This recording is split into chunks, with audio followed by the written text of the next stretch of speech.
مری ہوئی والدہ کے بال یادگار کے طور پہ رکھ لینا کیسا ہے، اور اس کو تبرک سمجھنا، پھر اس کی زیارت کرنا، کیا حکم شرع ہوگا؟ دیکھیں، مذہب اس کی تعلیم نہیں دیتا، نہ اس کو لائق کرتا ہے، نہ کہ اس کو کوئی ادب کہا جاتا ہے، نہ اس میں کوئی فضیلت کا پہلو ہے، نہ اس کے اندر کوئی والدہ خوش ہوں گی کہ میرے بیٹے نے میرے بال رکھ لیے تو قبر میں وہ پھولے نہ سنواری ہوں، ایسا کچھ بھی نہیں ہے۔ اس طرح کی بدعات ایجاد کرنا، نئی نئی پھلجڑیاں نکالنا، آپ ایک کریں گے دوسرا کام کرے گا، تیسرا کرے گا۔ ہمارے ہاں جو ہم نے محسوس کیا، کوئی ناراض بھی نہ ہو، اللہ فرمائے، رسول فرمائے، ادھر سے سنیں گے ادھر سے نکالیں گے، اور خاندان میں ایک کر رہا ہوگا، پسند آ جائے بس، چاہے وہ خلاف شرع ہو، اگلے دن یہ بھی گھر میں کرے گا، تیسرا کرے گا، چوتھا کرے گا، پورے شہر میں، معاشرے میں پھیل جائے گا، اور منع کر کے دیکھ لیں آپ۔ یعنی جو بھی مذہب سے ہٹ کر چیز ہے، جس کی مذہب تعلیمات نہیں دیتا، وہ فوراً اختیار کر لیں گے اور اچھا بھی لگے گا، اور جو مذہب کی تعلیمات ہیں، جو اللہ فرمائے، رسول فرمائے، نہیں کرو گے تو جہنم میں، کرو گے تو جنت میں، کوئی پرواہ نہیں۔ اس پہ توجہ کیجئے۔ آپ ایک دفعہ یہ کام کر لیں گے، یہ رسم قائم ہو جائے گی، پھر آپ فوت ہوں گے، آپ کے بال، پھر ماموں کے بال، پھر چچی کے بال، پھر تائی کے بال، اور پھر اصل تو صحیح بات یہ ہے کہ میرے آقا صلی اللہ علیہ وسلم کے جو منہ مبارک ہیں،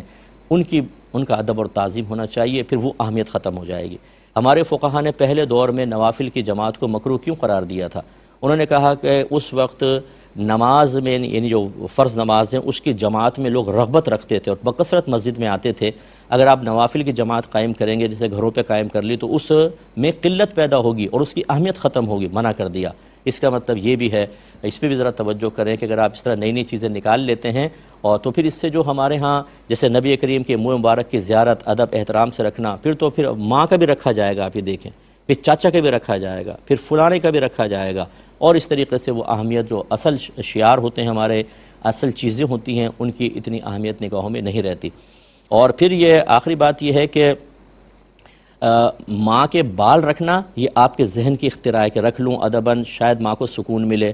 اس کی مذہب تو تعلیم نہیں دے رہا۔ مذہب جس کی تعلیم دے رہا وہ ہم اختیار نہیں کرتے۔ وہ کیا ہے؟ ہر جمعے ان کی قبر کی زیارت کرنا، ان پہ قرضہ ہے تو قرضہ دور کرنا، ان کی جائز وصیت کو پورا کرنا، ان کے دوست احباب رشتہ داروں سے اچھا سلوک کرنا، ان کے لیے دعائے بخشش و مغفرت کرنا، ایصال ثواب کرنا، ثواب جاریہ کرنا، اور سب سے بڑھ کر گناہ کر کے ان کا دل نہ دکھانا۔ اس پہ کوئی توجہ نہیں ہے، گناہ ہو رہے ہیں، بے عملی ہو رہی ہے، نماز نہیں پڑھ رہے ہیں، یہ کر لیں صاحب آپ۔ تو یہ ہمارے دیکھیں، جو مذہب کہہ رہا ہے وہ بوجھ،